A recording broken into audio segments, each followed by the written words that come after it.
Hello, everybody. Thanks for tuning in. This is unsolicited reviews, and this is my review of all the Star Wars films. Now, the reason I call this 40 years a fan is because I have literally been a fan of Star Wars for 40 years. I stood in line for episodes 4, 5, and 6. So if you go out on the internet, if you go out on YouTube, there are a ton of reviews, people reviewing Star Wars. And I thank a lot of them for some of my thoughts and insights. Mahler, Mr. Plinkett, there's a bunch of guys. I thank them all. I agree with a lot of what they were saying. I'm not going to go as in depth as a lot of them do. That's not what I'm here for. And besides, they do it a lot better. That's not me. I'm not a film critic. I'm just a guy who has loved Star Wars for the last 40 some years. So I'm not, I'm not trying to get into an argument with anybody about what I feel.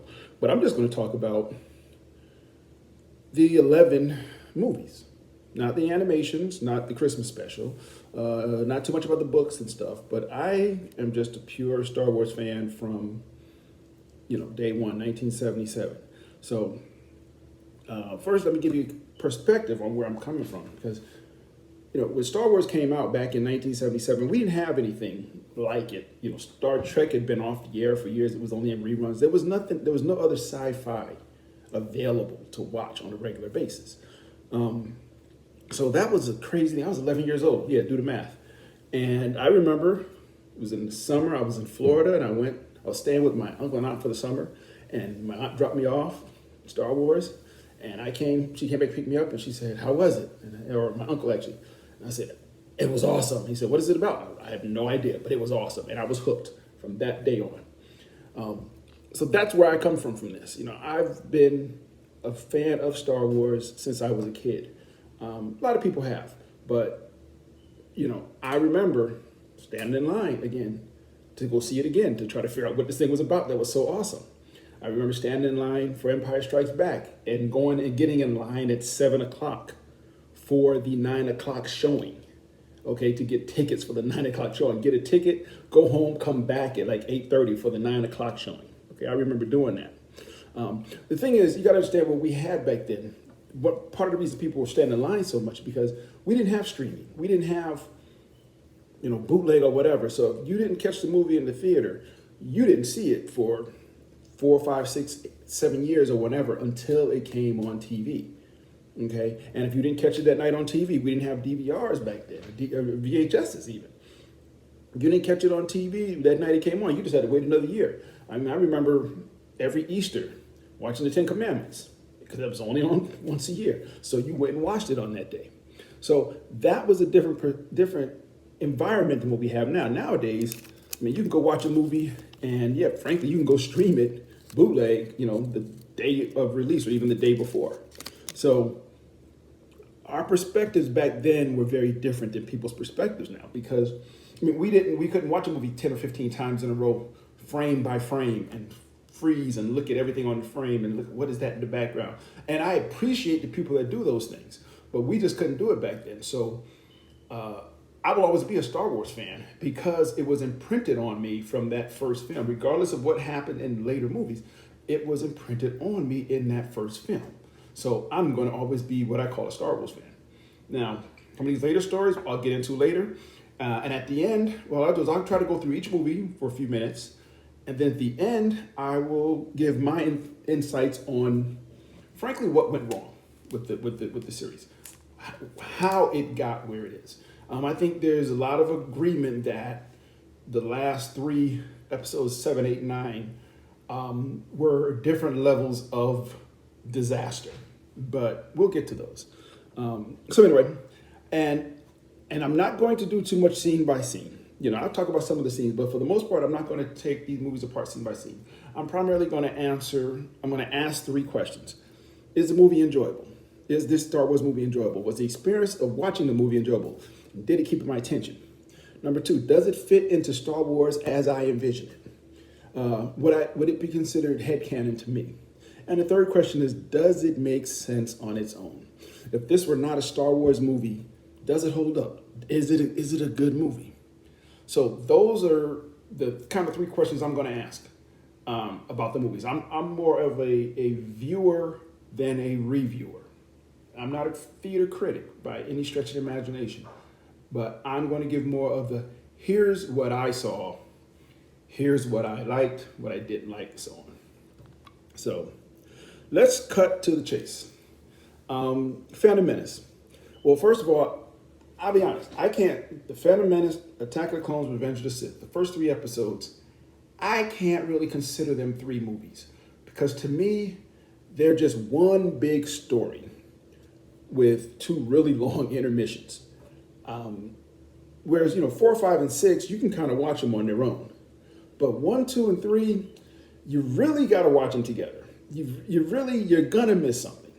To that end, now were they good? That all depends on who you ask. But one thing I will give George Lucas credit for, and you can't deny that, he had a plan. Because of 4, 5, 6 had already been out, but he had a plan for 1, 2, and 3. He knew where they had to end. So he had to write 3 stories building up to end right here. He knew the ending. So he had to write 3 stories. Now, did he write a complete story? I think he did. But I think one of the first problems, or one of the problems with the prequels, episode 1, was really a problem that was created in Return of the Jedi when Luke took Darth Vader's helmet off and you saw Darth Vader's face. Well, the problem is that the guy playing Darth Vader was Sebastian Shaw. And at the time, he was 78 years old. So he took the helmet off, and that was that old man there. Now, when you talk about the Phantom Menace, we're going to talk about when, the story of Anakin and who his wife Padme ended up being. Well, first of all, if this guy was in his 70s, that means, and Luke was 25 maybe, that means this guy was about 50 years old when he had Luke and Liam. So at this point, whatever he's done, he's pretty much settled.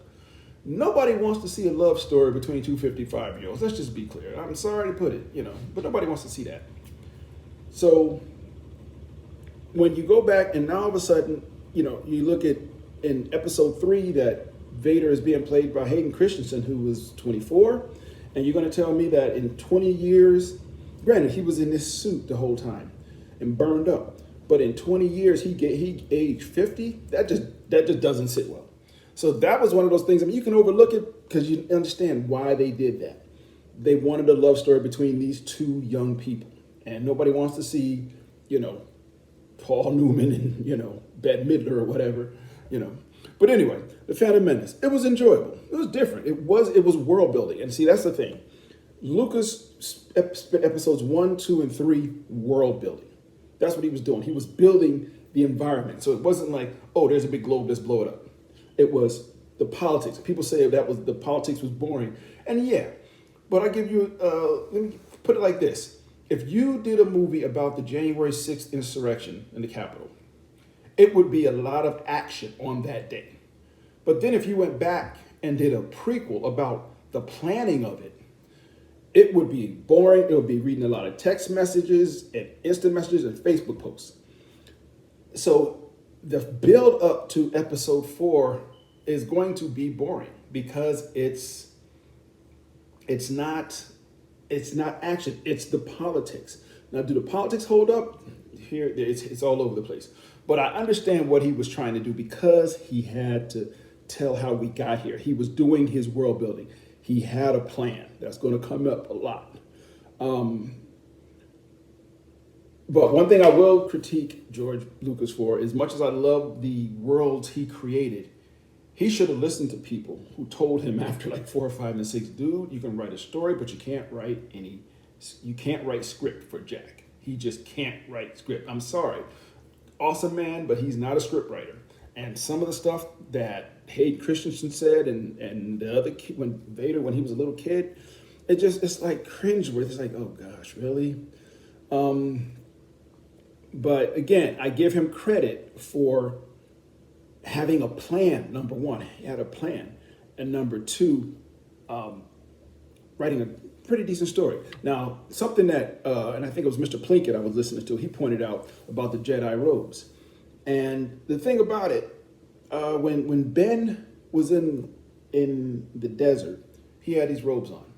So when they went back in time to episode 1, all the Jedis had robes. Well, if you look at episode 4, Uncle Owen had on a robe. You know, he wasn't a Jedi. I think it was mystical and nice, but I think the real Jedi uniform, in my opinion, should have been what Luke was wearing when he attacked Jabba's sail barge, when he had it all black, two-piece. Or when he went back to finish his training with Yoda.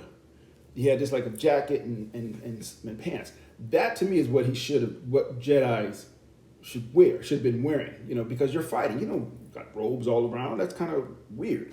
But I understand, you know, Samuel L. Jackson, nice dude, but put him in some slim fit stuff, it's not going to look pretty.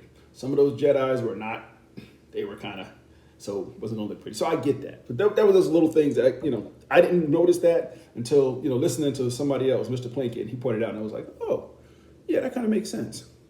So, but the point is, why would Ben hide out in Jedi robes if he was hiding out? He wouldn't be wearing Jedi robes, and that makes a lot of sense.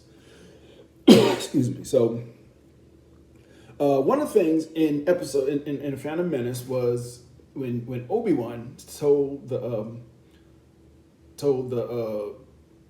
he's made the comment that the Naboo and the Gungans form a symbiotic circle. It's like, you've been on this planet for 20 minutes. These people have been living here forever. You're telling them, or, you know, you're telling them something that, really? That was just kind of weird. There was one scene right before the pod race where Sebulba, that weird looking guy that always won the pod races, was getting rubbed down by some humanoids, some women. And I'm like, I wouldn't want to be rubbed down by some horses, you know, walking horses. I'd rather be rubbed down by people in my species. So why, well, you know, again, nitpicky little things, but it was like, really? You're going to let these humanoid women rub you down, huh? Okay. And then there was one scene where they made the comment, I think it was Anakin's mother said, you know, he brings hope to those who have none. Like, all he did was win a race. I don't get. But, you know, again, they were trying to do the world building, so I get it. One of my pet peeves, and a lot of filmmakers uses it, you know, they talk about time and mysticism. They talk about something's been X for 1,000 years or 1,000 generations. Let's take 1,000 years. You know, the Sith have been extinct for 1,000 years. So that sounds good, but then you're saying that there have been Sith apprentices and masters, generation after generation, have been training and not doing nothing. Well, they've been staying in hiding. Really? I mean, let's take a step back and think about that. You think about your life, and you have an apprentice, and you have mastered X, plumbing. And you have an apprentice, and you teach that person plumbing. But y'all don't tell anybody that y'all know how to do plumbing, because we're not using plumbing anymore. But you know, one day plumbing is going to come back in 1,000 years. And when it does, we will have trained plumber after, you know, that part just didn't, I mean, it sounds good, but it's a pet peeve of mine that a lot of, you know, these types of movies use where they talk about something's been X for 1,000 years. 1,000 years is a long time. You know, 1,000 years is a long time. But anyway, and then looking at Padme and Anakin when they were going to make the trip to Coruscant. Like, he was like 7, and I could swear they were looking at each other like, I'm gonna hit that. You know, they was really looking at each other. I'm like, really? Yeah. So anyway, that was Phantom Menace. Was it enjoyable? Yes, it was. Does it fit into Star Wars as I envision? Yes, it does. And does it make sense on its own? Yeah. I give him 3 stars for that. Attack of the Clones. Anakin comes of age. This is a teen love story. Let's just be clear. This takes place about 10 years, I guess, or 15 years after. 10 years after. You knew him and Padme were going to hook up because, you know, everybody else was old. But the story continues the politics from episode 1. First of all, for a Padawan, Anakin was pretty arrogant. I mean, he was just smack him in the back of his head a couple times, you know. But I'm just thinking, he'd been traveling with Obi-Wan for 10 years after the the Jedi Council agreed to let Obi-Wan train him, and that's nothing. In Phantom Menace, I mean, yeah, sorry to go back to that, but there's a scene where they're saying to Samuel L. Jackson, you know, that Obi-Wan is saying that he thinks that Anakin is the chosen one, and Samuel L. Jackson, I mean, great actor, I can't take that from him, but some of these scenes, his acting is like ridiculous, where he's like, you think it's this boy? Well, who else would it be? It's going to be a boy someplace, or a girl. And then he said, okay, bring him in. Like, I don't have time for this, bring him. It's like, this guy's supposed to be the chosen one. You know, you ain't got, and his attitude was that. So that was just a little pet peeve of mine I meant to talk about. But anyway, back to Attack of the Clones. Obi-Wan and Anakin have been traveling around, and Obi-Wan has been training Anakin. First of all, you got the Jedi school there, the Jedi temple, where, okay, maybe, you know, Anakin was a little old for the younglings, but I'm assuming they got some teen classes there too. And if this guy's supposed to be the chosen one, wouldn't you kind of want him in the Jedi temple instead of, yeah, you ride around and you know, like Anakin and like Obi-Wan and his son flying around saving the galaxy? It's kind of weird, you know, until Anakin gets a certain age.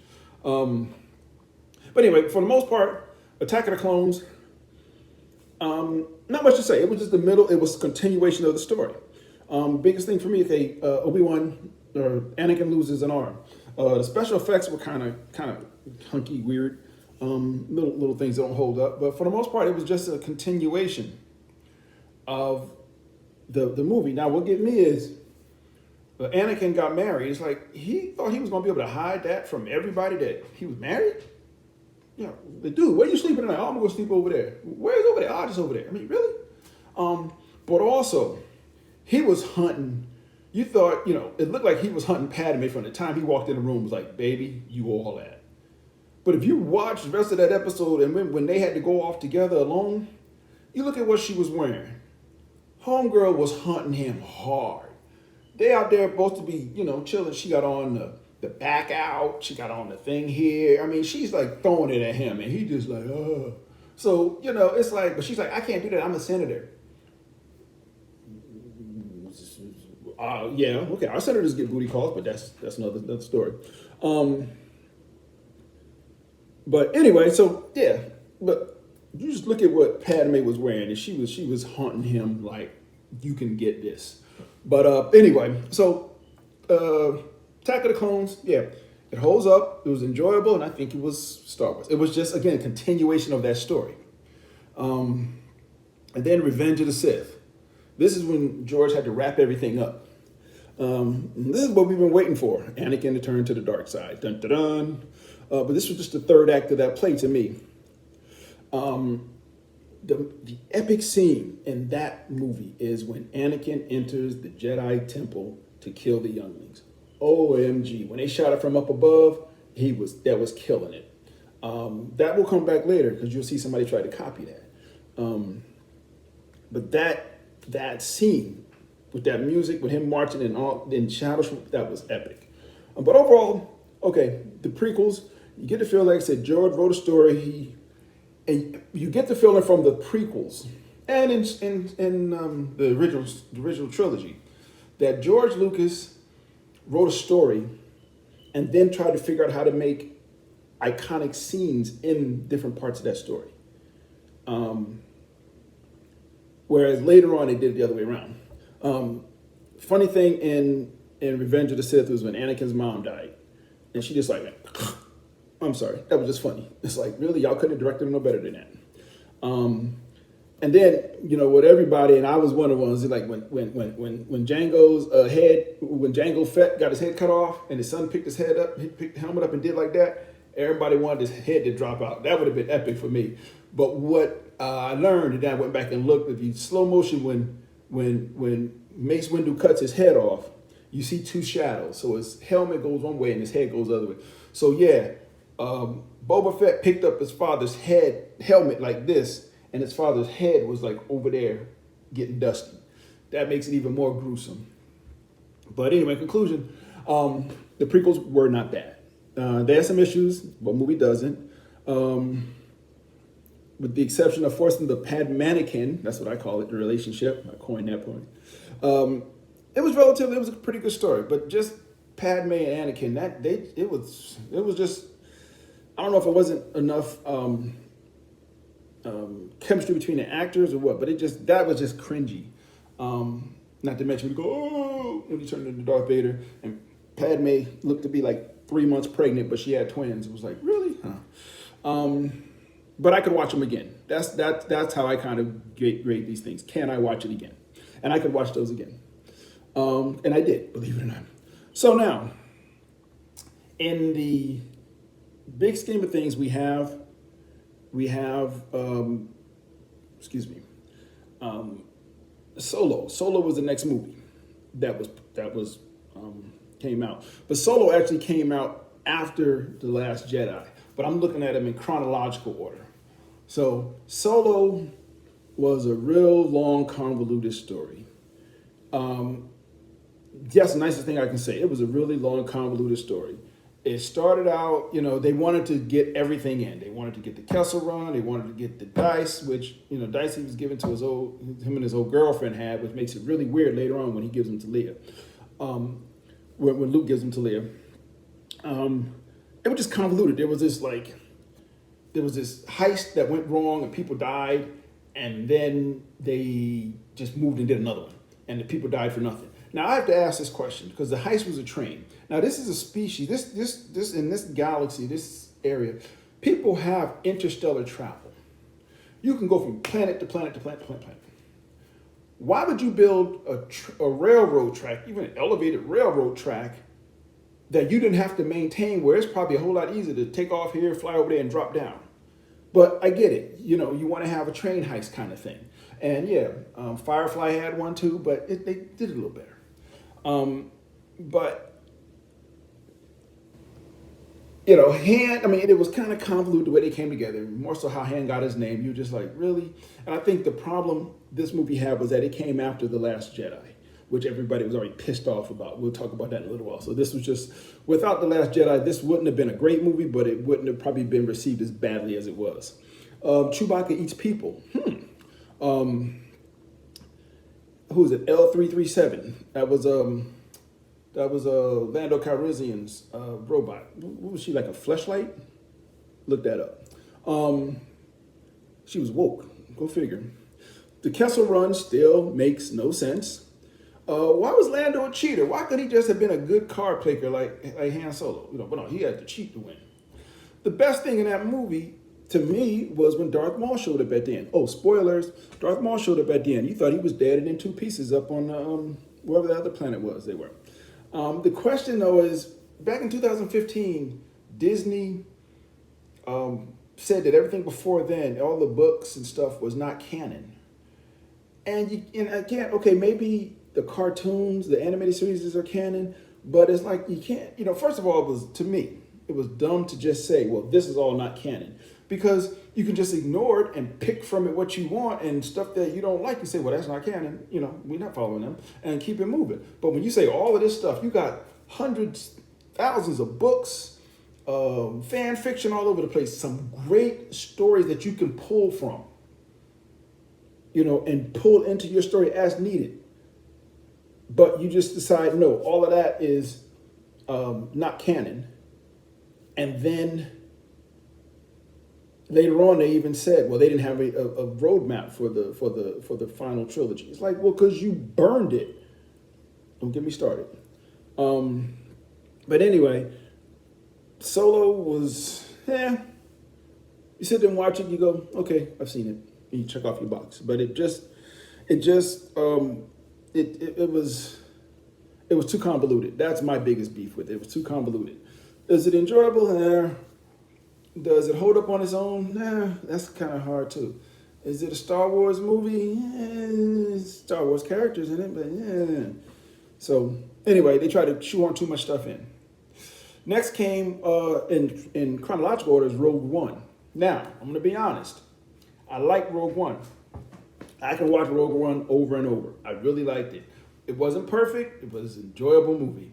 I like how they tried to match the effects and the physical effects and the costumes of A New Hope.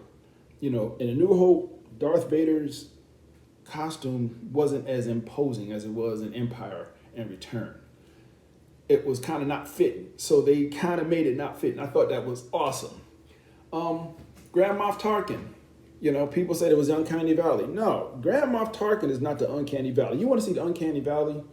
You look at the Polar Express. That's the Uncanny Valley.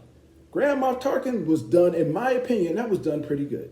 I think he was in the story because if he were still alive and still looked the same, his character would have been in that story in those places. So I had no problem with Grand Moff Tarkin's CGI.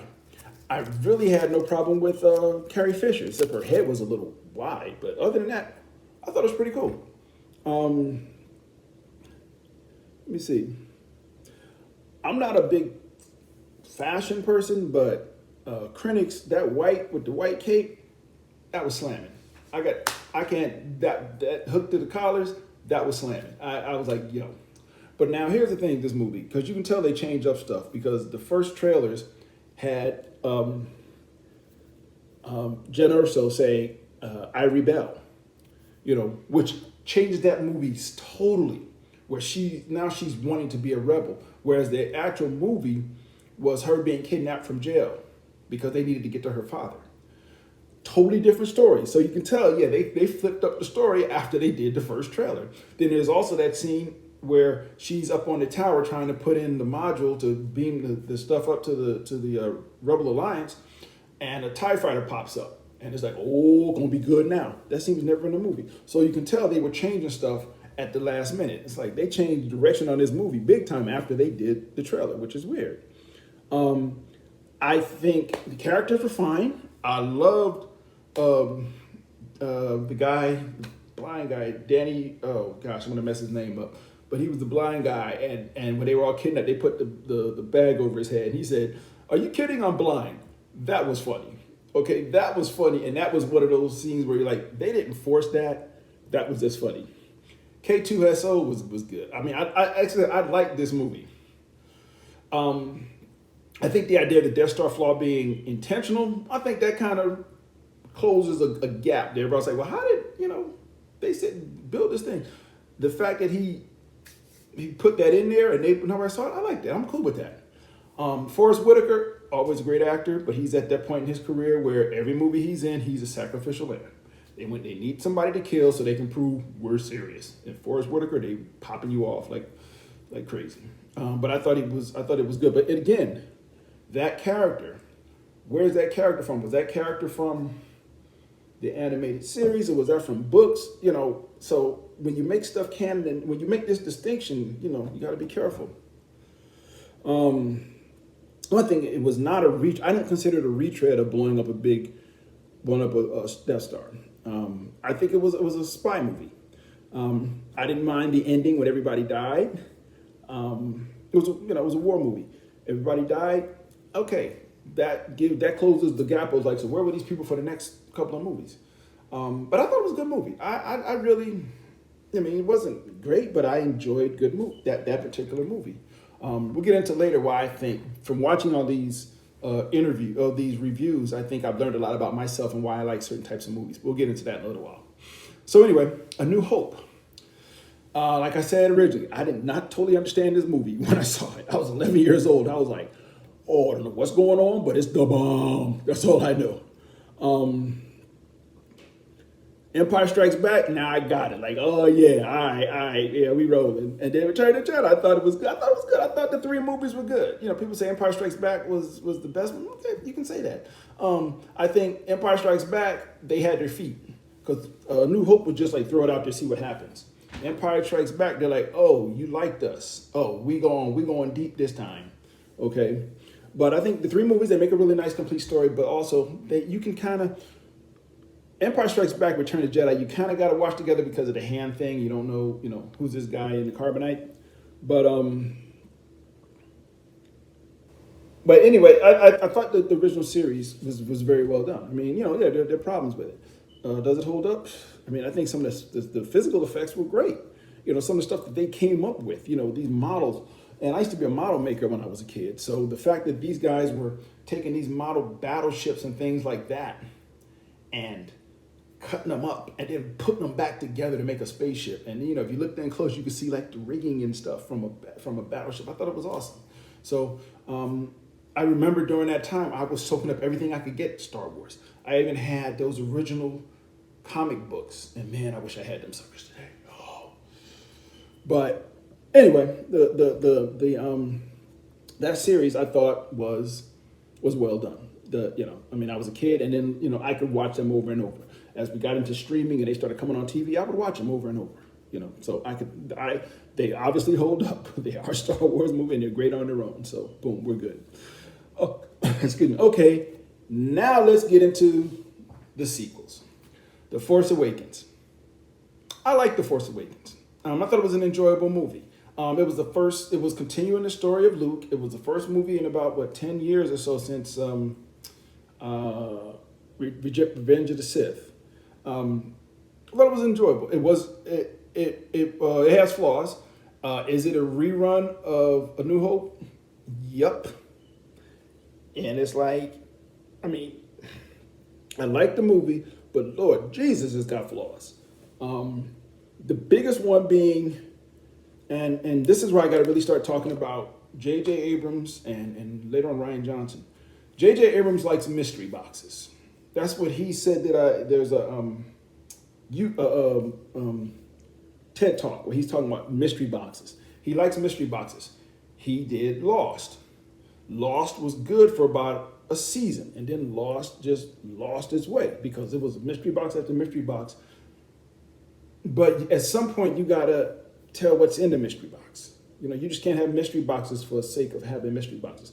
And I think that's what J.J. Abrams did. Now, he left a lot of hooks to go places with The Force Awakens. First problem was they should have made him write all three movies. Well, the first problem was they didn't let, George Lucas gave them a treatment for episode 7 and they threw it away. Okay, so you're gonna throw it away, you're gonna write a new treatment. But if you're gonna write episode 7, write 8 and 9. Because Abrams left all these hooks out of episode 7 that were just dropped because they didn't have a plan. It goes back to that not having a plan. They didn't have a plan for 8 and 9. I think Rian Johnson even said it, that he was writing 8 while they were still filming 7 and it hadn't ended yet, so they didn't know where it was going to end. But those things like what's happened over the last 30 years. We call them the First Order. It's the Empire. They got all the Empire stuff. They got all the uniforms. They got all the ships. It's the Empire. That's like Japan taking over Germany after World War II and just taking all the uniforms and everything and just using it, the swastikas and everything. But we're not Germany. We walk like a duck, quack like a duck. Okay. But again, there was no world building. That was the problem. George Lucas, when he did episode 4, he did a little bit of world building to tell his story. When they made episode 7, you got to tell us what happened in the last 30 years. How did they go from everybody clapping on Endor to somebody went and stole all the Empire ships and took over again? What happened? You got to talk about that. And there were no changes in the designs of the ships in 30 years. At least when George Lucas went back and did episode 1, he didn't bring back X-Wings. He came up with some new ships, some new stuff. This is 30 years later. They still got TIE fighters and X-Wings. Like, y'all couldn't really come up with some new stuff. All these animated series, y'all couldn't come up with new ships. Anyway, but he didn't. That was the biggest problem with The Force Awakens. How did we get here? It's like you win. It's like you do a movie of somebody winning the Super Bowl, and then the next season they suck, and you're like, well, what happened? We didn't even go into it. But it was definitely a retread of the Force of A New Hope. Some of the same scenes and trench war and everything like that. It was very, very. It was safe, as they say. And I learned this from watching a lot of these reviews. That The Force Awakens was a safe movie to try to get the fans, give us something that we're familiar with. That's not what we want. The reason A New Hope and Empire Strikes Back are both enjoyable because they are very different stories. They're not the same. So don't play it safe and give us the same thing.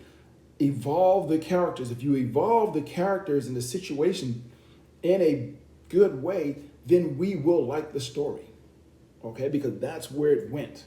You know, it's like if you just said, oh, we're going to do Carrie Fisher and Luke and everybody de-aged. No. Take the story where it's going and we'll go with you. But it was a safe movie. I thought it was enjoyable. And see, and that goes back to what I was saying about, why I've learned that I like J.J. Abrams movies. I liked Star Trek, the reboot. Cloverfield, I think he did. I like these big action-y kind of movies. The problem is, I think Cloverfield, he left like some serious mystery boxes that weren't resolved till like the last one that happened out in space. But it's like you put these things in and they get the feeling he doesn't know what they're going to be. He's just putting them there and saying, hey, y'all, whoever comes after me, y'all figure that out. That's not how you do it. But I know I like those big action-y type of movies. Again, I like Star Trek. I like Cloverfield, pretty much. I like Force Awakens. I like Rogue One. It was a lot of great scenes. I like that kind of stuff. I like Armageddon. Love Armageddon. Crazy movie, but I love Armageddon. So I know me. I'm biased toward that. I like those kinds of things. The problem is you have to be able to string them together. So I like the visual aspects of these movies, but if you get down into it in the stories, then you start finding problems. The sequels, well, I'll talk about that later.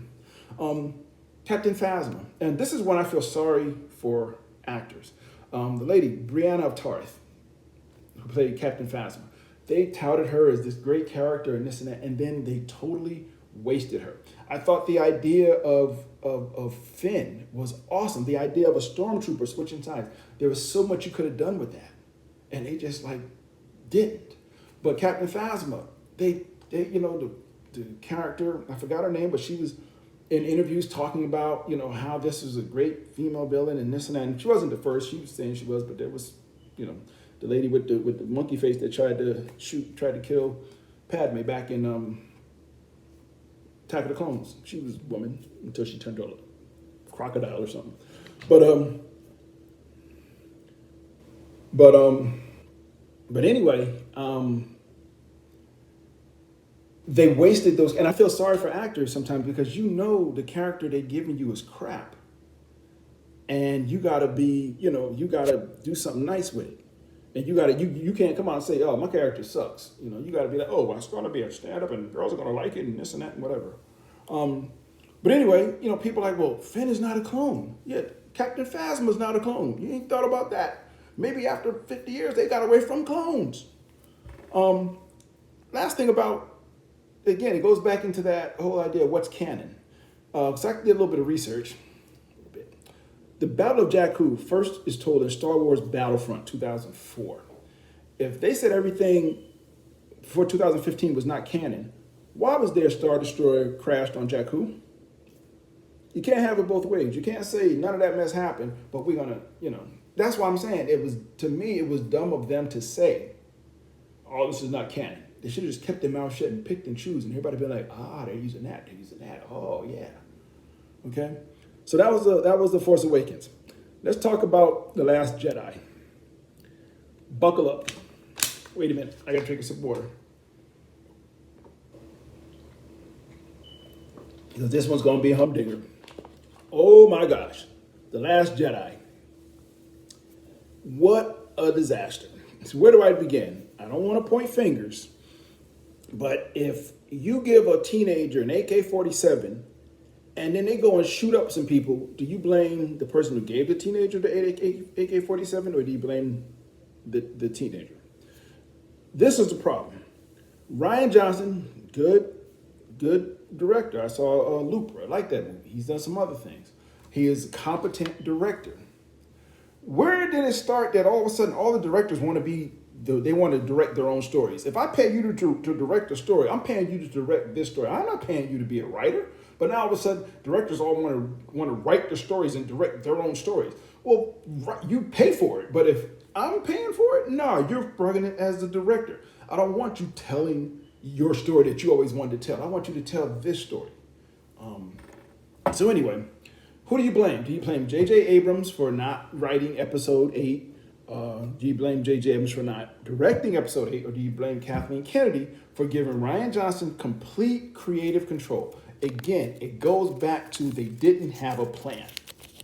That is the biggest problem with these movies. They did not have a plan. They did 7 not knowing what 8 was going to be. And they gave Rian Johnson free reign to do what he wanted. And Rian Johnson crapped the bed. That's exactly what he did. He pooped all over the place. There's a bed somewhere with poop in it. Rian Johnson did that. Okay? That's the reality. That's what he did. Freddy Got Fingered wasn't this bad. Me and my son, my Jedi, we had this tradition where anytime a Star Wars movie comes out, we'll go see it midnight premiere night. Okay, we got to go to work tomorrow, whatever. And this was the first one where we were driving home and we were both just like,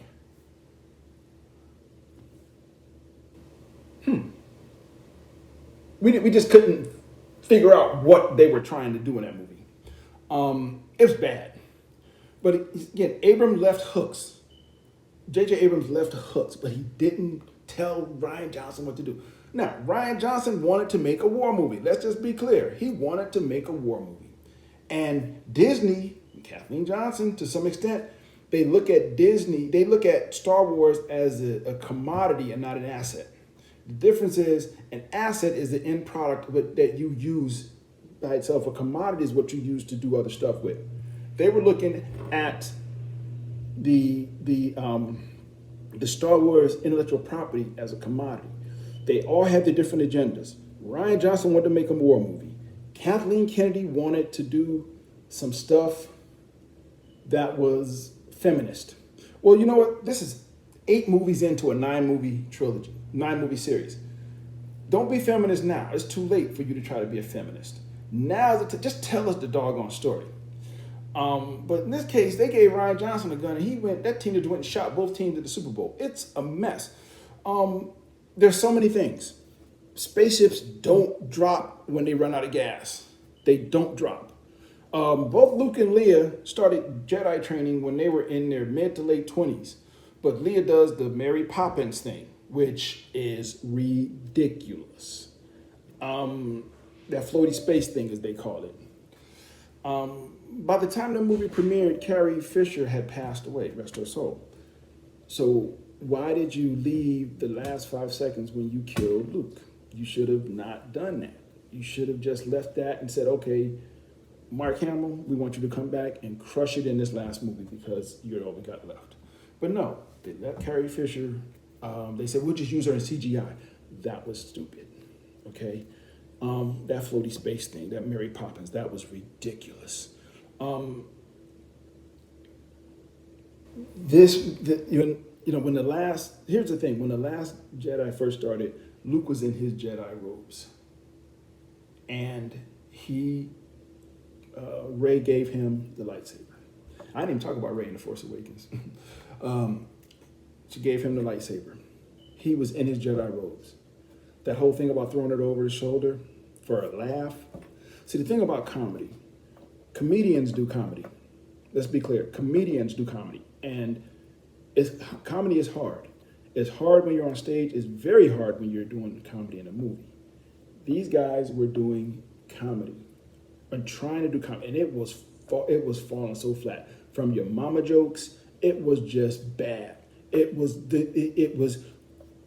2 bombers dropping bombs in space. And I know people say, well, based on the size of the ship from the ground and how big it really is, they were technically in atmosphere. I'm looking at the scene where you're showing that big Empire ship, and you can see the curvature of the planet. You can see a little thin atmosphere, and they were way above that. So they're not dropping bombs, you're shooting them.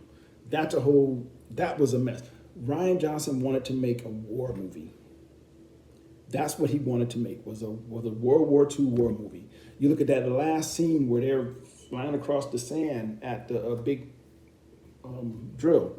That was straight out of like World War II war movies where they open cockpits. I mean, it was bad. It was just bad. if you're doing the eighth movie, and here's the thing where people don't know their place. When you're doing the eighth movie in a 9 movie series, you got one job. Your job is to wrap up everything, tie it in a bow, have a cliffhanger so that that ninth movie can come in and crush it. You look at the Marvel Cinematic Universe, that's also owned by Disney. They crushed it. They absolutely crushed it. And Avengers and Infinity War and Endgame. Infinity War set everything up, and Endgame just crushed it. That's how you do it. They didn't do that. I'm not expecting to see, it's like not a lot of black people in Star Wars. In this eighth movie, I'm not expecting all of a sudden Denzel Washington and Chris Rock to show up. Deciding that you're going to change the main character in the eighth movie and then kill him so nobody can retcon it was an arrogant move. It's like, it's funny. The hero of the sequels is not Luke Skywalker, it's Mark Hamill. Because when you see these interviews where Mark Hamill's sitting there with Rian Johnson and he says, I told him I fundamentally disagree with everything he's done with this character. And you see Mark Hamill's face, you can see him dying inside because he has lived with this character for 40 years. He is this character. He knows this character. And he's got to go to these press junkets and everyone, and he's just like, I disagree with what you're doing. The way I heard it was that Mark Hamill signed on, and then they changed the script, and he was like, well, I've already signed, so I'm just going to go ahead and do it. Subverting expectations is not a good thing. Subverting expectations is the undermining of a power and authority to establish the system. Why? I mean, they changed the mechanic, that whole Holdo maneuver. Like when George Lucas did episodes 4, 5, and 6, and 1, 2, and 3, he wrote the story, and then he said, okay, how do I make this from a cinematography standpoint? How do I show this? Whereas I feel like Rian Johnson and J.J. Abrams, they did the other way. They had these ideas of these really great scenes, and then just figured out how to write a plot to tie them together. The Holdo maneuver, that's beautiful. It's horrible, though, from a story standpoint. There are, scenes from Force Awakens that are iconic, but then there's always a subtitle for these scenes where, but this scene makes no sense because da da da. That's the difference in them. These guys just, like I said, The Last Jedi was bad, and Rian Johnson's not a bad director. He's a talented, I would say he's a talented director. He is not a great Star Wars story writer. And that was the problem, was they gave him a Star Wars story to write. And I don't know if he's really a Star Wars fan. That's just my opinion. I don't see it, that he is actually a Star Wars fan. But he did a lot of damage, because The Last Jedi came out 6 months before Solo movie. And yeah, Solo, I think, did bad because it's kind of a convoluted movie. But on top of that, Solo did bad because The Last Jedi left such a nasty taste in everybody's mouth. Like I said, we came home from that movie and it was like, what in the world did we just watch? The scene in the throne room, the fight scene, a snapshot of that fight scene is beautiful. It's it's a dynamic picture. The fighting is really bad. They broke it down. I've seen it broken down elsewhere better than I could. Rey, the whole thing where the guy swung and Rey didn't catch her mark, so he swung up so he wouldn't cut her in half. The guy with the disappearing knife, it was just so, they had this iconic scene they wanted to do. Snoke in the bathrobe, Snoke getting cut in half, that was epic. But then it's like, but you screwed up, the story. Now you got nothing for the next story. You're not thinking about the next story. You're just thinking about getting a really cool scene in this story, and that's not a good thing. It It was bad. I mean, and okay, yeah, that's opinion. But I'll give you an example. The Holdo maneuver. Keep talking about that. Name a scene in any movie, Star Wars or not, where one scene breaks not only the franchise, the movie and the franchise, it breaks the genre. And what I mean by that is every science fiction series or movie usually involves some light speed travel because stuff is just too far apart. So, there's some kind of light speed to get there, warp, whatever, transwarp, whatever.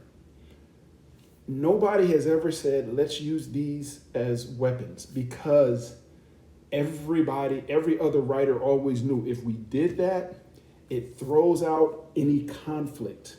Because if two planets are pissed off at each other, one of them can launch a warp speed missile and blow up the other planet, and the conflict is over.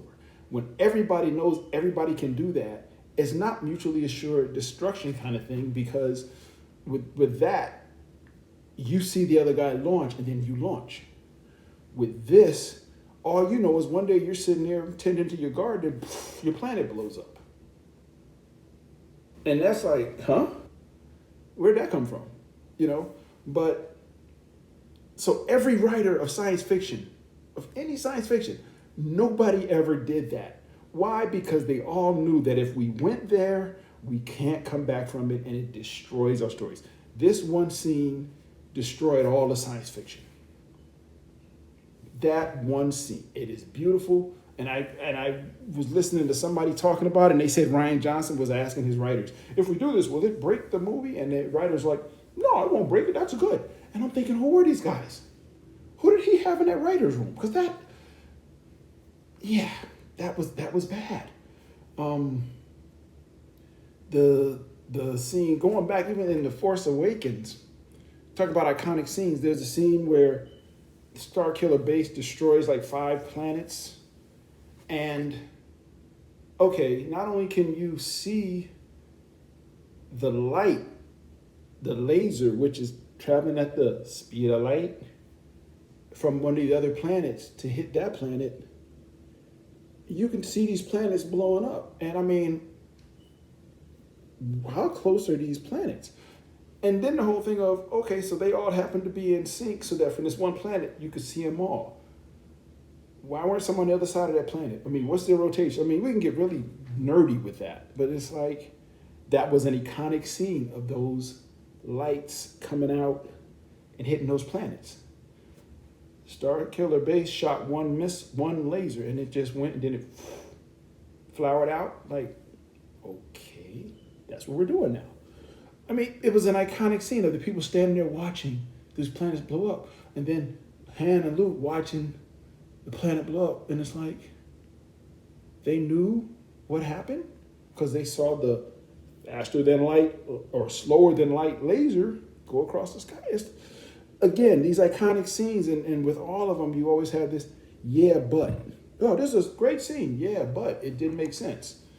So, again, I just feel like they were just going from plot point from scene to scene, and then trying to convolute plot to get there. That whole thing of making up new Jedi powers on the fly. That whole reaching across and being able to physically, Rey was like raped mentally, force raped, whatever you want to call it, a couple of times. Kylo did it once, the Snoke or whoever was in charge. They were raping this woman mentally on a regular basis, getting into her thing. I think that whole scene with Kylo and his shirt off, I think that was supposed to be a response to Slave Leia from 35 years ago. I'm looking at Rey, and okay, I'll just clear the air. I think she's a Mary Sue. Moving on. When she sees Kylo, and she's like, "Ooh, can you put a shirt on? And okay, now I'm looking at, okay, Rey's been out in the desert scavenging her whole life. don't see she got a boyfriend. I don't see that she's ever been with anybody by mistake or force. They said, well, she's probably been sexually assaulted out there in the woods. By who? In the middle of the desert. I mean, I don't get that trying to retcon that kind of backstory. So she sees a guy with his shirt off, and she can be like, "Ooh, I can't concentrate with your manliness all hanging out." This the same woman that like Finn was like, got a boyfriend? None of your business. Oh, so you ain't got a boyfriend? Oh, been a minute, ain't it? Out there in that desert. Anyway, moving on. But I think that little scene was trying to respond or to try to counter Slave Leia. Well, Slave Leia made sense. She looked hot in that suit. It made sense for the story that they were telling.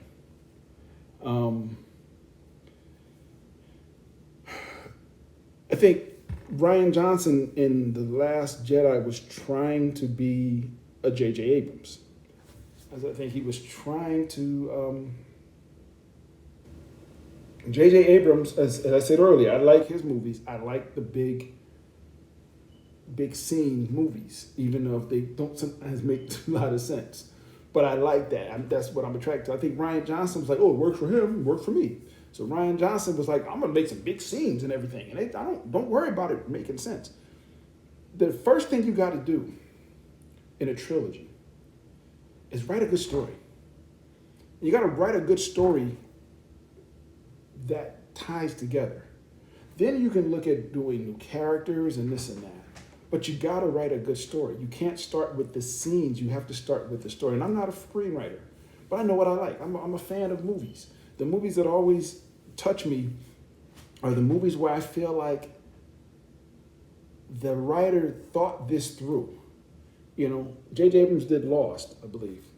Lost was good for one season, and then it was just a bunch of mystery boxes that never paid off. We get tired of that. J.J. Abrams, in my opinion, was the wrong type of director to write Star Wars. You want to get him to direct somebody else's story? Fine.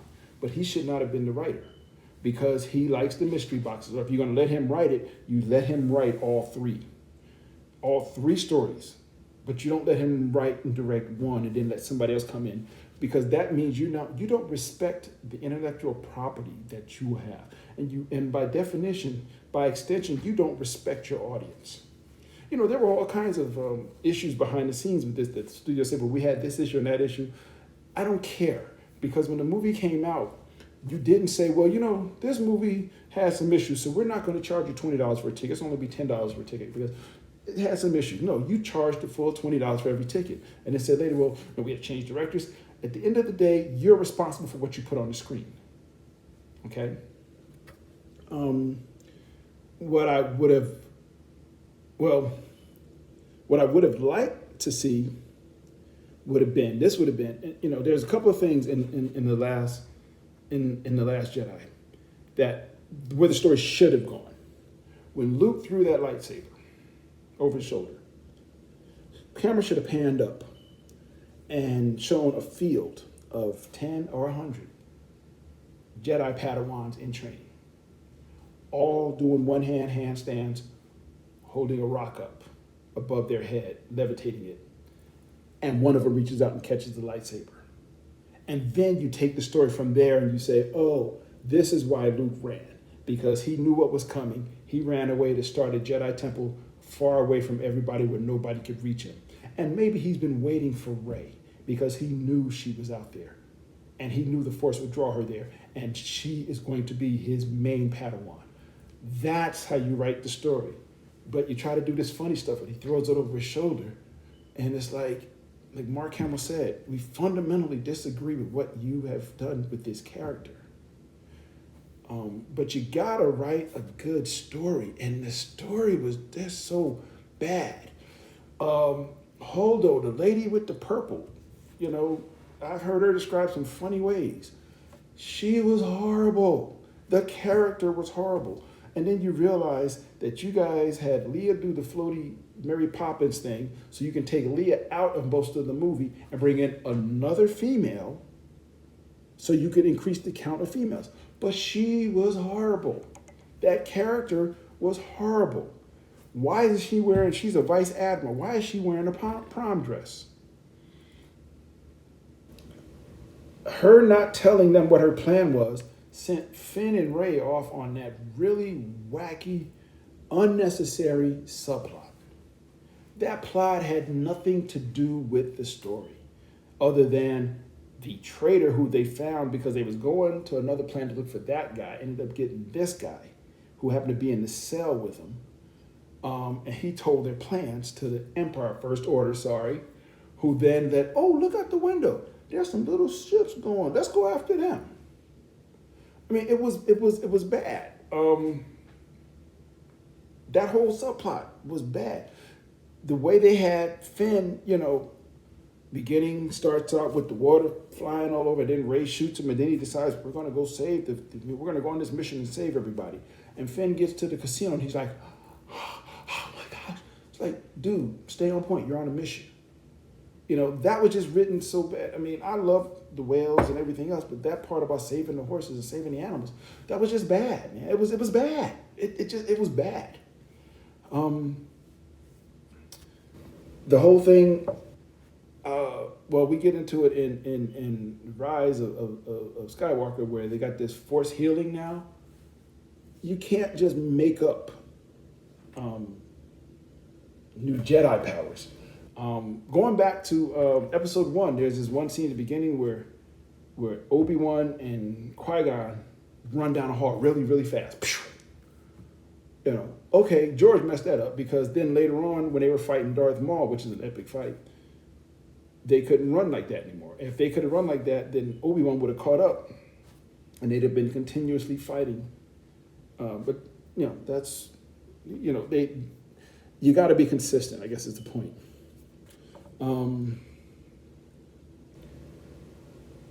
But if this is a power, and one of the reviewers said, well, the problem is the level of power that Luke versus Kylo, and if they keep making Kylo more powerful, you got to make Luke more powerful. And say, well, Luke's been out there studying it for 30 years. He's a great Jedi, most powerful. No, Yoda been studying the Jedi's for the Jedi. He's been a Jedi for 700 years. He wasn't omnipresent and all powerful. So Luke wouldn't be that way after 30 years. That's just a little point that one of the reviewers that I listened to made about how powerful Luke would have had to be. No, Luke was out there for 30 years. That's not a bad time, but again, Yoda was out there for a lot longer. You don't know how long Mace Windu was out there. He wasn't a spring chicken, and they weren't like super powerful, all powerful, stuff like that. But so, you can't really pick that. But again, the Last Jedi was just bad on so many ways. When Luke projected himself to fight with Kylo, he cast a shadow. If he's a projection, the ghost, why is he casting a shadow? Just asking the question. When Kylo enters the base after everybody's left, that was supposed to evoke that scene I was talking about earlier from the Revenge of the Sith, when Anakin, Darth Vader, enters the Jedi Temple and they show it from above. You put those scenes, you can tell one is trying to copy the other, but one of them is a scene based on the plot, and the other one is plot based on a scene, and it's just not good. The best part of The Last Jedi, the absolute best part of that movie, is when Rose, who, oh gosh, she is so wasted, it's not funny. And they made her look as stereotypical as they could. When she kisses Finn, and his response is perfect, because that's the response everybody in the theater had, was like, huh? I mean, it's in that we win by, we don't win by killing those we hate, we win by saving those we love. And in the background, you see they just killed everybody they love. It's like, that was so bad. I thought George Lucas couldn't write a script. Rian Johnson can't spell script. It was bad. There were just so many scenes in that movie that were just bad. But that whole subplot with Finn and Rose, the whole Mary Poppins thing, the whole Holdo thing, it was obvious that they were trying to, and this sounds bad, they were trying to shoehorn in female characters. But you gotta have a good story. The way that Captain Phasma, who again, all respect to the actress, I felt for her. I feel bad for her because she went to several, and I keep calling her Brienne of Tarth, but she went to several, interviews where she talked about how powerful and strong this character was, and they literally totally pee-peed her away. That character was on screen for 6 minutes, I think they said, over 2 movies before they killed her, and it's like she had. I guess there's some story that the reason her armor was silver was because it was laser resistant. So when they had her at gunpoint in the beginning of the Force Awakens, and they were holding guns on her, why did she just say go ahead and shoot? I mean, it's like they try to retcon stuff later. But The Last Jedi was just bad. It was a bad story. It was a bad story. Rian Johnson was trying to make a World War II movie. That's why you had the bombers.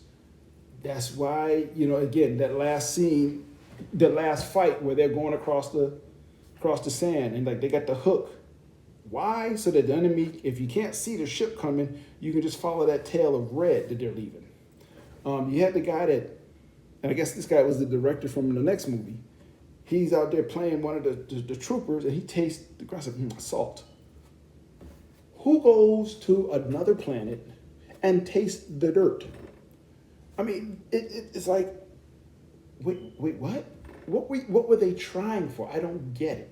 I truly don't get what they were trying to accomplish. I mean, he thought that the Yo Mama jokes was funny. They weren't funny. He thought that throwing Husk all over the place for the movie was funny. It wasn't funny. Because you took this character, this strong potential rival for Kylo Ren, and you turned him into Laurel and Hardy, and it was bad. I truly felt bad for so many characters in the Star Wars sequels because they were just bad. Again, the Finn as a stormtrooper, great idea. A stormtrooper that rebels, great idea. But they just wrote it badly. They didn't follow through on stuff. It was bad. So we went from The Force Awakens to The Last Jedi. And as a Star Wars fan, we are just wary at this point. We're like, let it end. And so, was The Last Jedi a good movie? Was it an enjoyable movie? Does it fit into Star Wars? It breaks too much stuff. It's a mess. And I'm saying that as somebody else. I've never written a screenplay, but I've written stories, and this was a mess. Agendas. We'll talk about that later. But it was like, what was the agenda? Rian Johnson's agenda, in my opinion, was to write and direct a World War II bomber movie. And he's like, oh, I got Star Wars. I'm going to turn it into a World War II bomber movie. It was bad. It was just bad. I mean, I thought maybe he was trying to create foundation for his own trilogies. It was so bad that doesn't work. He shut down everything J.J. Abrams set up in Force Awakens. And granted, Force Awakens may not have been an excellent movie, but he did kind of set up where they could take it and run with it. And nah. So then we come to The Rise of Skywalker.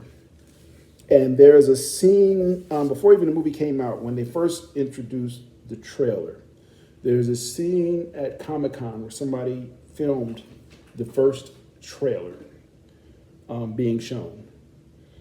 And I'll be honest, I've watched that probably 15, 20 times, and it kind of just moves my heart because I know what everybody was feeling. When Palpatine laughed, well, not just when Palpatine laughed, when you saw these scenes in the trailer, and it was like you saw Lando, it was like, yeah, you saw Carrie Fisher, it was like, oh, okay, they got to give her a nice send-off. When you saw these scenes, you were like, yeah, and that's what J.J. Abrams is good at, making these scenes. And then at the end, when the Emperor came up, it was like, oh, snap. Okay, it was great. People said that was too hokey, but yeah, I look at what Ryan Johnson left him to deal with, and it was a mess. He burnt down the franchise, and J.J. Abrams was trying to build it back up. What they should have done is took the last movie and put it into two parts. And the first half is basically just retcon the heck out of everything that Ryan Johnson did. Just act like it didn't happen, but set the table. And then the last movie, episode 10, you call it episode 9 part 1, episode 9 part 2. And then the last one, you tie up all the loose ends in here in the first part. And in the second part, you just crush it. That's what they should have done. But I saw that trailer, and when you hear Palpatine's laugh, the crowd loses it, and it warms my heart. Because I know what everybody was saying when you saw the Star Wars logo and then it separated and it said The Rise of Skywalker. You like, yeah, baby, we back. We that was a bad dream, but we're back. And yeah, it kind of was. It wasn't a bad movie. Ryan Johnson just like he just wrote J.J. Abrams into a corner, and J.J. was fast. You can see J.J. Abrams real fast trying to backpedal a whole lot of his stuff, calling it the Holdo maneuver. It was once in a lifetime. That was going back. Having Luke as a Force ghost catch his lightsaber when Rey threw it away.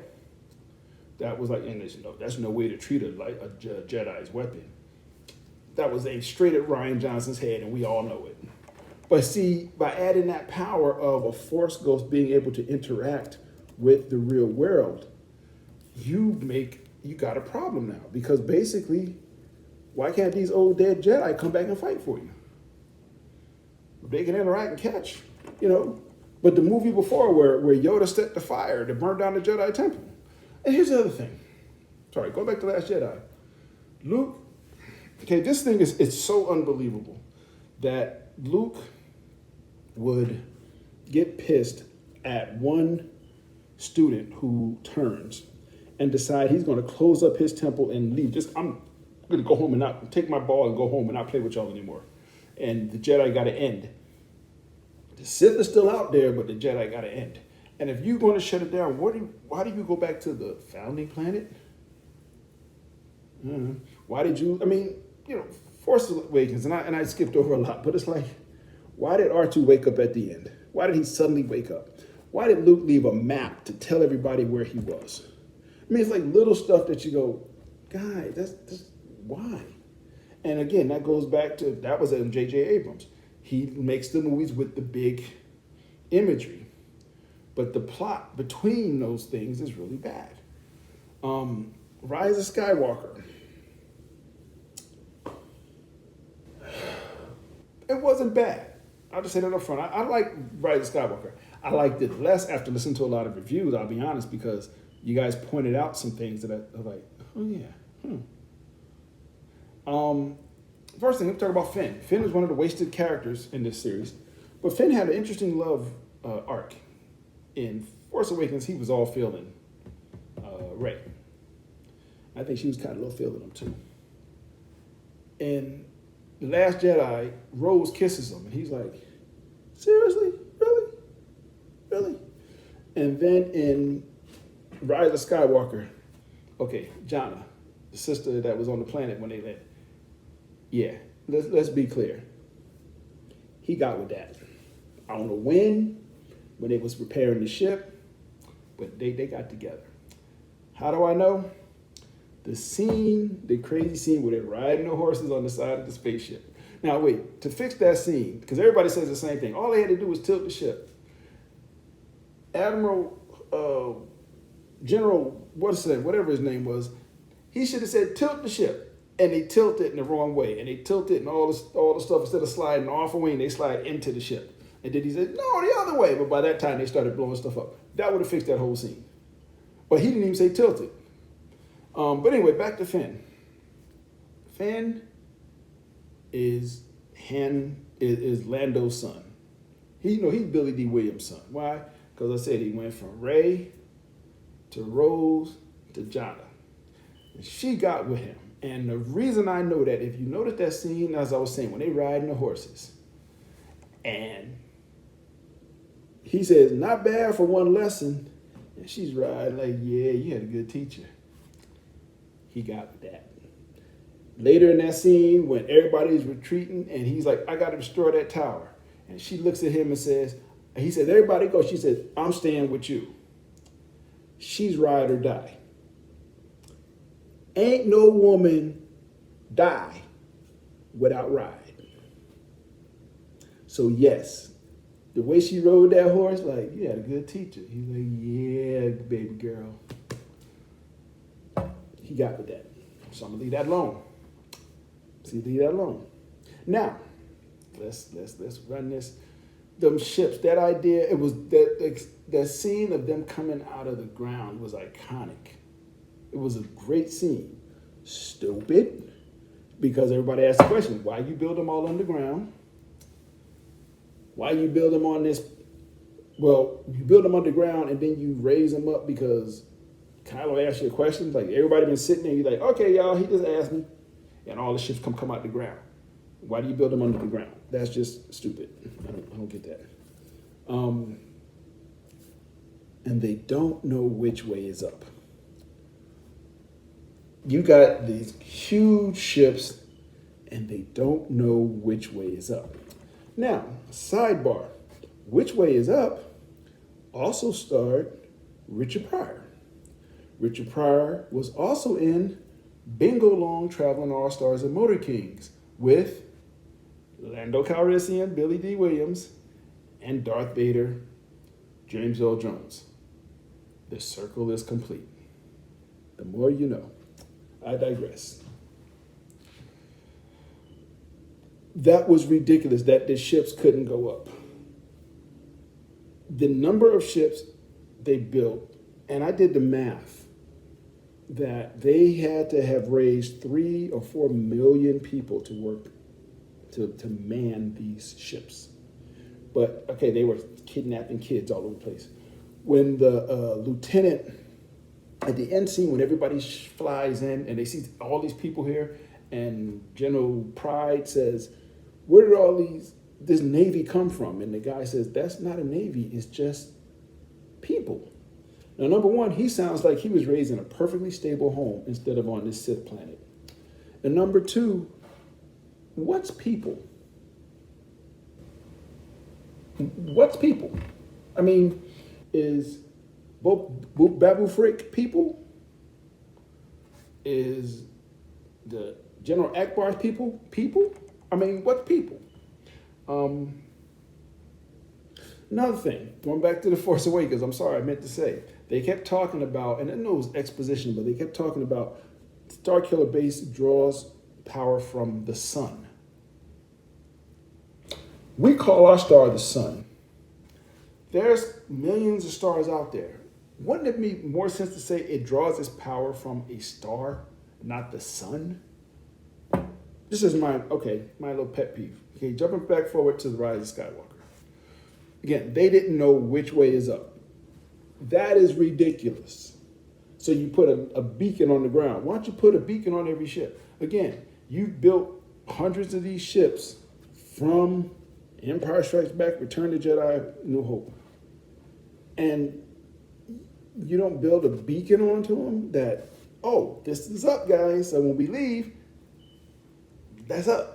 As opposed to, I mean, what do you think? If you don't say up, they're going to be going all like this and forward and everything. But that was just dumb. Riding the horses on the side of a Star Destroyer was a silly scene.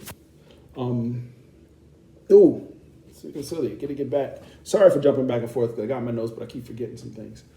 In The Last Jedi, that opening scene where your mama jokes, and then Poe flies around the dreadnought and blows up all the cannons on there. From what I understand, I heard it, was that Rian Johnson, when the designers were designing that ship, he wanted the top flat so that they could have that scene where Poe was just flying around destroying all the guns, which makes no sense again. So he wanted that iconic scene, but it's like, you got a bay full of TIE fighters. Why are you not blowing this guy out of the sky? That goes back to that point I was making about they had these great scenes they wanted to make and then just tried to get the plot to get there. And if it did, it did. If it didn't, so what? So anyway, that was just a little throwback from The Last Jedi. But anyway, ships didn't know which way is up. That's crazy. We would have forgiven a lot in The Rise of Skywalker too. Again, like I said earlier, if Luke threw that lightsaber and a Jedi caught it upside down while doing a handstand, like, oh, this is on. J.J. Abrams, that iconic scene with all of those ships, when they all came through the void that nobody could get through until everybody could get through it. He should have had a panning shot where he pulled out of his behind or anywhere else every ship from every story, every animated series, every kind of ship.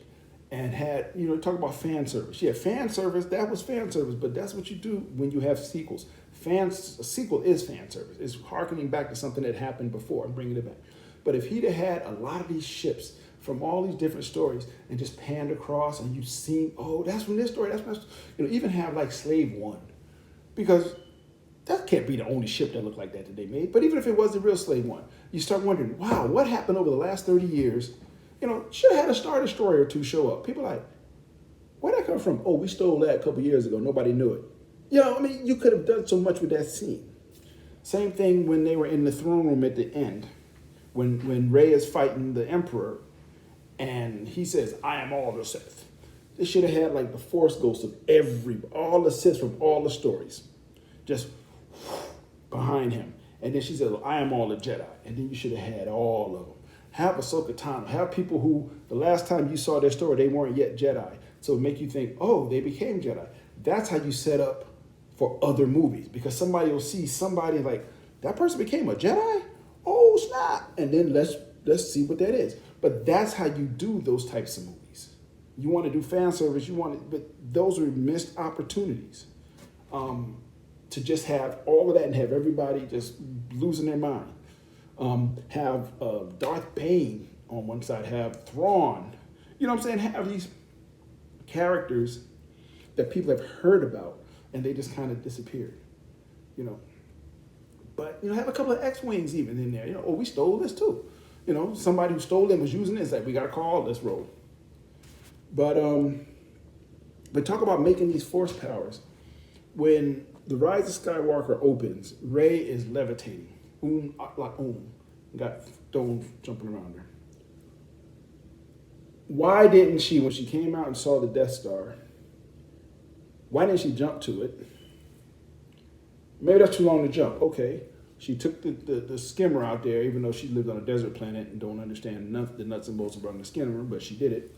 When she's inside, going up to the throne room, why isn't she just jumping? She's climbing. But you've shown that she has the Force ability to levitate. So once she's in there, why can't she just levitate up to where? That's where I talk about you got to be consistent. You start making up Force floaty powers, you got to use them. And the person always has them. And you can't just ignore that they used to have this power. Okay? Not even going to discuss the whole thing about, you see the Death Star 2 blow up, and it's vaporized. But this BA piece landed in this planet. And the whole idea, where did the knife come from? Why did you carve a knife like this to tell you where to find this thing? Why don't you just go get this thing? And then, but that's that whole idea of world building. J.J. Abrams likes the mystery boxes. I'm going to put this mystery box here. We'll explain it 3 movies from now. Dude, we ain't got 3 movies. You got to tell us why this happened. Even if the explanation isn't forthcoming, there's a reason this happened. Give us that reason.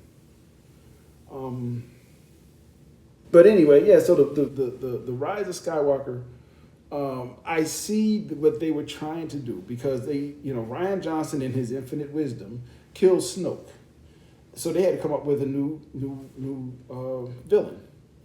And they came up and said, okay, Snoke was a clone, and I've been every voice in your head.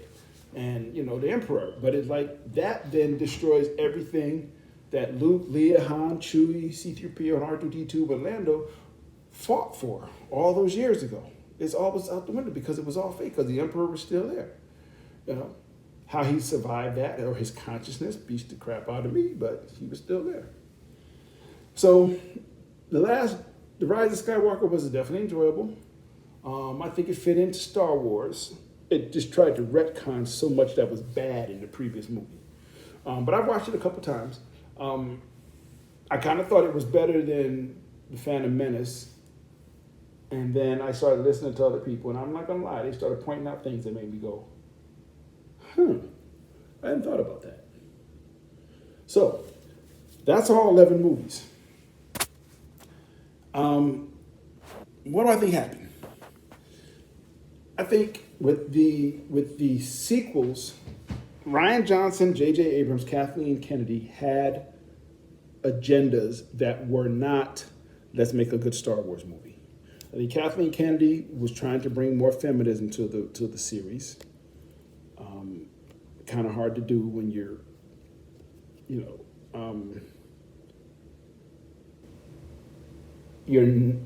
you've already established too much.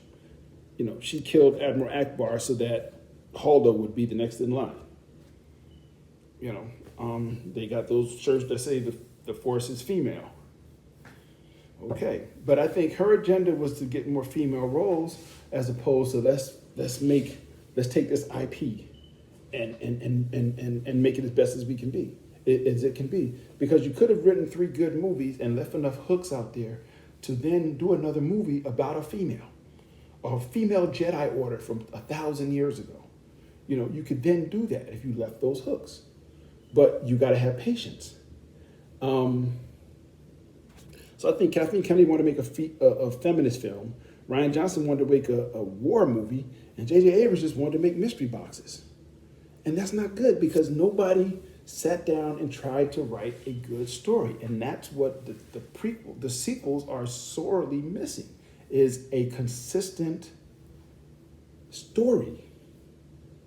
I don't think anybody realized what it was that they had on their hands.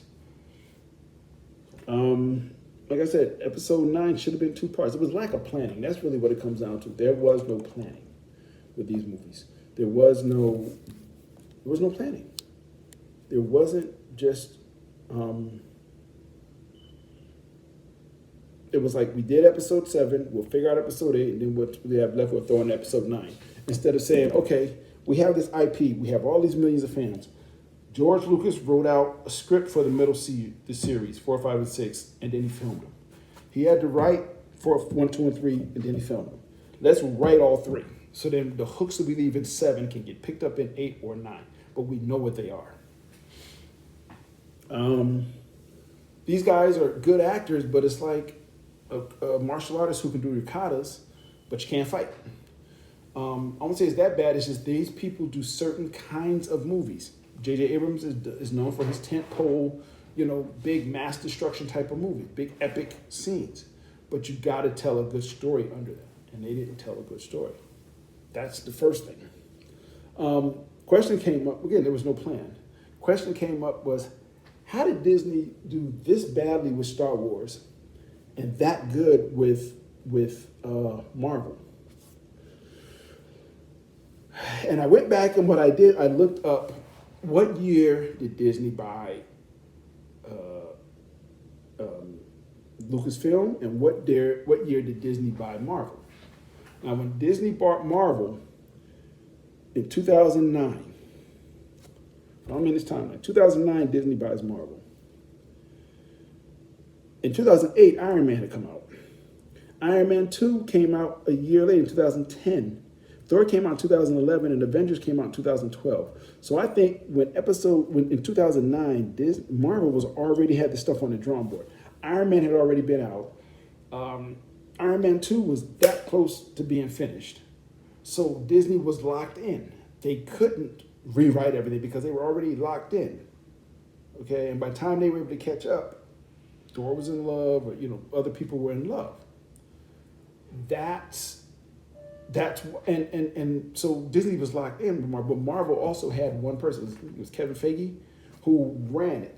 So when you see all these Marvel movies come out, you're like, how did they tie them all together? Those after credit scenes were tying them together. Even if you didn't see the after credit scenes, they were tying them all together. Now, I'm still blown away by Endgame, that they were able to go back in time to different scenes where they were and find those crystals. That was just, how do you plan that? And I'm thinking they had to have planned that. But that was the thing, they had a plan. Whereas when Disney bought Lucasfilm, 2012, there hadn't been a movie out for about 7 years. From what I understand, George Lucas gave them a treatment, a story for episode 7, and they threw it away. That's crazy that you would throw away something by the guy who wrote this, who created this out of nothing, and they threw it away because they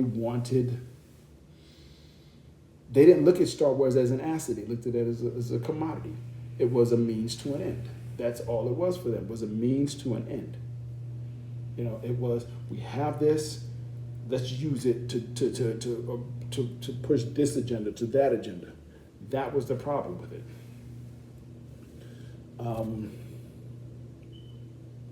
So I think that was the biggest problem with them, was that there was no plan. And Abrams was the wrong director. He's a good director, but don't have him write your story unless he's going to write all three, because he leaves the mystery boxes, and he leaves them for a reason. He doesn't really know what that reason is yet, but that's why he's leaving them. So anyway, that's trying to see if I missed anything. I didn't really talk about Rey's and Mary Sue. Let's say what you want, Rey's and Mary Sue. Mary Sue was somebody who just perfect, and Rey was just too perfect in all these movies. They tried to retcon and say, oh well, she learned. What did they say? She got all her force powers from pulling them out of Kylo's head when they merged. I didn't know the force worked like that, but okay. But she's too perfect at everything. Not her fault. Daisy really did a fine job acting, but she can only act with the material that they had. I think overall, I can watch everything again except The Last Jedi and Solo. Those are the two I just can't. I had to rewatch them before I did this, but oh gosh, it was painful. It just those. Solo isn't so bad, but The Last Jedi just bad. It's just bad. I mean, it's bad. Not even for Star Wars. It's just bad. It just makes no sense. It's just bad. It's all these iconic scenes. You know, at the end, you know, Leia changes outfits in the middle of the battle like twice or something, which is kind of weird. She wakes up from a coma and shoots Poe. Kind of weird. Holdo doesn't tell anybody to move the plot, and she says, what does she say the line?